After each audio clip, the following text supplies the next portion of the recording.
હું કચ્છના મઢવાડી આશાપુરા વચને બંધાવું છું કે જ્યારે જ્યારે આ ધરતી પર ધર્મ ઘટશે અને અધર્મ વધશે, ત્યારે ત્યારે હું અવશ્ય ધરતી પર આવીશ.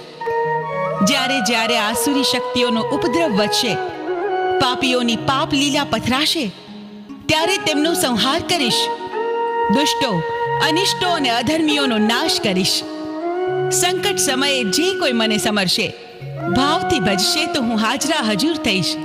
મારી પૂજા, મારા જાપ અને વ્રત કરનારની આશા પૂર્ણ કરીશ. તથાસ્તુ.